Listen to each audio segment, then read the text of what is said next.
அனைவருக்கும் கோபிநாத்தின் அன்பு வணக்கங்கள் நண்பர்களே. வருகின்ற செவ்வாய்க்கிழமை ரொம்ப அற்புதமான நாள். சங்கடஹர சதுர்த்தி அப்படின்னு சொல்லக்கூடிய திருநாள். இந்த சங்கடஹர சதுர்த்தியிலே நம் விநாயகப் பெருமானை வழிபாடு செய்யும் போது எல்லா தடைகளும் நிவர்த்தியாகும், குறிப்பாக கடனும் தீரும் அப்படின்னா அது சத்தியமான உண்மை. சரி, எப்படி வழிபாட்டை செய்யணும் அப்படிங்கிறத தான் பார்க்க இருக்கோம். விநாயகப் பெருமானுக்கு எல்லா இடங்களிலும் ஆலயம் இருக்கும், மாற்று கருத்தே இல்லை. அருகாமையில் உள்ள ஆலயத்திற்கு போய் வழிபாடு செய்யணும், ரொம்ப முக்கியம். வீட்டில் செய்கிற வழிபாடு வேற, ஆனால் ஆலயங்களில் போய் இந்த வழிபாட்டை செய்யும் போது பலன் இரட்டிப்பாகும் அப்படின்னா மாற்றுக்கருத்து இல்லை. காலையில் எந்திரிச்சு உபவாசமாக இருக்கணும், ரொம்ப முக்கியம். உணவு எடுத்துக்கொள்ளாமல் உபவாசமாக இருந்தால் குறைஞ்சபட்சம் ஒரு நேர உணவையாவது தவிர்த்து இந்த உபவாசத்தை இருப்பது ரொம்ப நல்லது. காலையில் எழுந்ததுக்கப்புறம் விநாயகப் பெருமானுடைய காயத்ரி மந்திரத்தை சொல்லிட்டு அதுக்கப்புறம் நீங்கள் அந்த விரதத்தை ஆரம்பிச்சிடலாம்.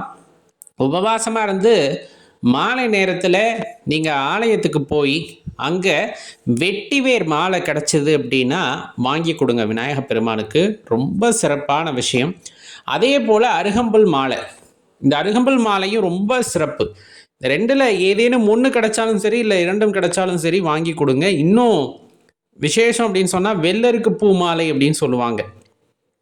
இதில் ஏதாவது ஒன்று கிடைத்தாலும் நீங்கள் வாங்கி விநாயகப் பெருமானுக்கு அணிவித்து நெய் தீபம் ஏற்றுங்கள். அவ்விடத்திலே நெய் தீபம் ஏற்றி செம்பருத்தி மலர் அல்லது செம்மையான மலர்கள் எவையாயினும் சரி, சிவப்பு நிற மலர்களாக இருக்கிற பட்சத்தில் வாங்கி நீங்கள் சமர்ப்பணம் செய்யலாம். வாசனையான பூக்கள் கிடைத்தாலும் நீங்கள் வாங்கி சமர்ப்பணம் செய்யலாம்.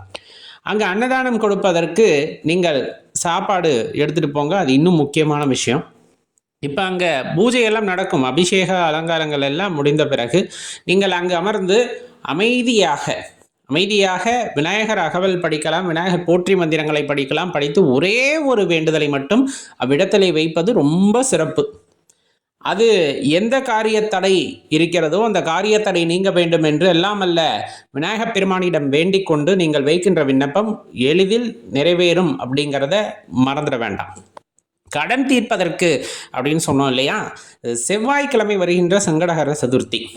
பொதுவாக செவ்வாய்க்கிழமையில் செவ்வாய் ஓரையில் நம்ம வழிபாடு செய்கிறோம் அப்படிங்கும் போது விநாயகப் பெருமானவே நினைத்து வழிபாடு செய்யலாம், தவறில்லை.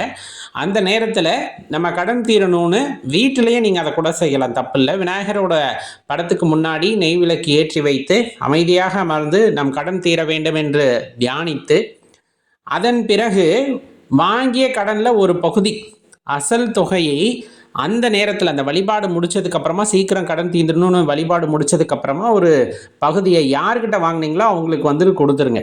இப்போ தான் நிறைய ஆன்லைன் டிரான்சாக்ஷன்லாம் வந்துருச்சு இல்லையா, அவங்களோட ஆன்லைன் பேங்க்குக்கு நீங்கள் அனுப்பிச்சிட்டு அந்த அசல் தொகையை அனுப்பலாம். அப்படி அனுப்பிச்சிட்டு இது படிப்படியாக குறையணும் அப்படின்னு வேண்டிக்கிட்டீங்க அப்படிங்கும்போது கண்டிப்பாக உங்களுடைய கடன் அப்படிங்கிறது படிப்படியாக குறையும், அதில் மாற்று கருத்தே இல்லை நண்பர்களே.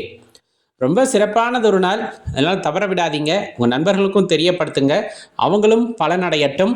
நன்றி, வணக்கம்.